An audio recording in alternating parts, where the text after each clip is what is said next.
জীৱনত যেনেকুৱাই পৰিস্থিতি নাহক কিয় সদায় ভগৱানৰ ওপৰত ভৰসা ৰাখক।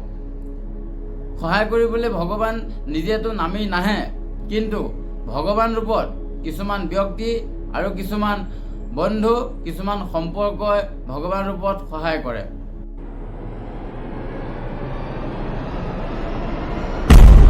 আপোনালোকৰ সন্মুখত লৈ আহিছোঁ এটা সৰু কাহিনী, যিটো কাহিনীয়ে আপোনাৰ জীৱনৰ কিছুমান কথা সোঁৱৰাই যাব আৰু আপোনাৰ জীৱনত আধৰুৱা সপোন পূৰণ কৰাত সহায় কৰিব। এজনী ছোৱালী, যিজনী ছোৱালী এটা খ্ৰীষ্টান ধৰ্মৰ সৰু পৰিয়ালত জন্মগ্ৰহণ কৰিছিল। আপোনালোকে বহুত ভালকৈ জানে যে এটা দুখীয়া পৰিয়ালত জন্ম হোৱা ল'ৰা ছোৱালীৰ জীৱন কথা কেনেকুৱা হয়। ঠিক তেনেধৰণে জীৱন অতিবাহিত কৰিবলৈ লাগিল আৰু ছোৱালী লাহে লাহে ডাঙৰ হ'ল, বুজা শুনা হ'ল। সেই হিচাপত দুখীয়া পৰিয়ালত জন্ম হোৱাৰ কাৰণে, পৰিস্থিতি পৰিৱেশৰ কাৰণে ভগৱানৰ ওপৰত বিশ্বাস নোহোৱা হ'ল।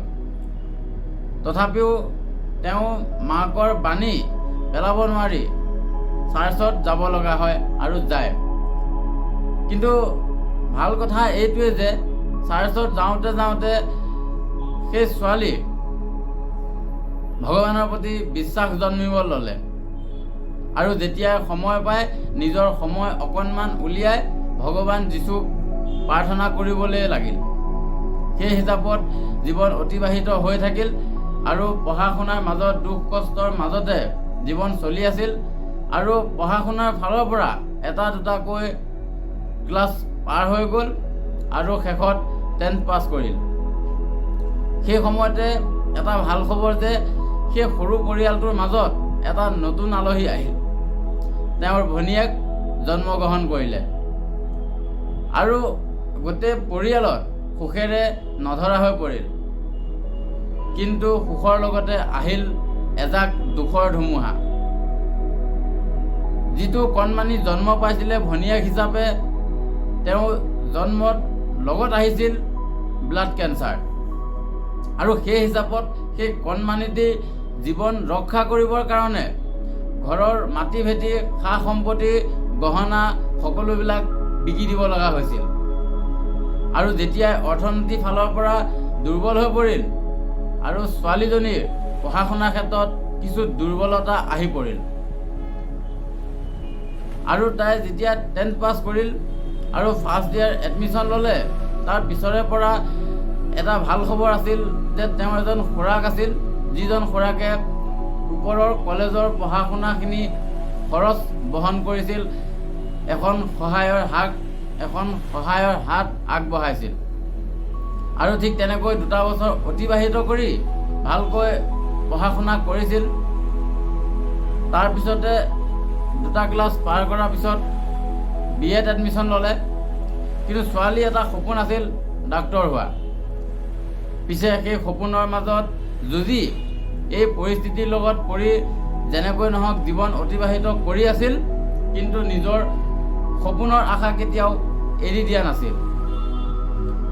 আৰু শেষত ছোৱালীজনীৰ খুৰাকে ক'লে যে মোৰ হাতত আৰু ইমানটো সাহস নাই যে মই ওপৰৰ খৰচ বহন কৰিব পাৰিম।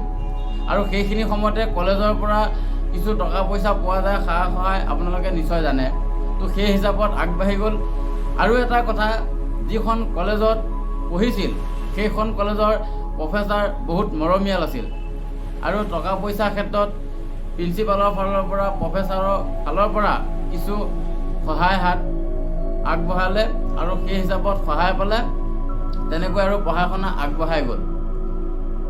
এইখিনিতে নৰল, জীৱন তেনেকৈ চলি গ'ল। কাহিনীটো ইমানতেতো শেষ কৰিব লগা নাছিল, বহুত দীঘলেই কাহিনী, কিন্তু আপোনালোকে নিশ্চয় বুজিছে। ইয়াত কোনোবা সম্পৰ্ক তেওঁ খুৰাক হওক আৰু তেওঁ কলেজত থকা প্ৰফেচাৰ হওক, আৰু সেই হিচাপত কলেজত গৈছে যেতিয়া কিছুমান বন্ধু বান্ধৱ লগ হয় আৰু সিহঁতৰ ফালৰ পৰা সহায়ৰ হাত আগবাঢ়িল আৰু তেনেকৈ সহায় সাৰথি পাই নিজৰ জীৱনটো অতিবাহিত কৰিল আৰু লগত ভগৱানৰ প্ৰাৰ্থনা, কিছু ভগৱানৰ সহায় লৈ নিজৰ জীৱনৰ যিটো সপোন আছিল, কিছু চাল পিছত যিমানটো বছৰ লগা হয়, তেওঁ সপোনটোৰ কাৰণে সিমান বছৰৰ পাছত তেওঁ ডক্টৰৰ ডিগ্ৰী লাভ কৰিলে। আৰু যদি আপুনি কাহিনীটো ভাল পালে, বা আপুনি যদি কাহিনীটো মই ইমান ভালকৈ বুজাই কোৱা নাই, হয়তো আপোনালোকে নিশ্চয় বুজিছে। পৰিস্থিতি যেনেকুৱাই নহওক, দুখ যিমানে নহওক, নিজৰ সপোনক কেতিয়াও এৰি নিদিব আৰু ভগৱানৰ ওপৰত বিশ্বাস ৰাখক। জীৱনত যেতিয়া এখন দুৱাৰ বন্ধ হৈ যায়, তেতিয়া তেনেকুৱা আৰু কেইবাখন দৰজাও খুলি যায়, কিন্তু সেই দৰজা বিচাৰি লোৱা দায়িত্ব আমাৰ। সেই হিচাপত জীৱন জীয়াওক আৰু জীৱনত দুখৰ মাজতো সুখী থাকক, নিজৰ সপোনৰ পথত আগুৱাই যাওক।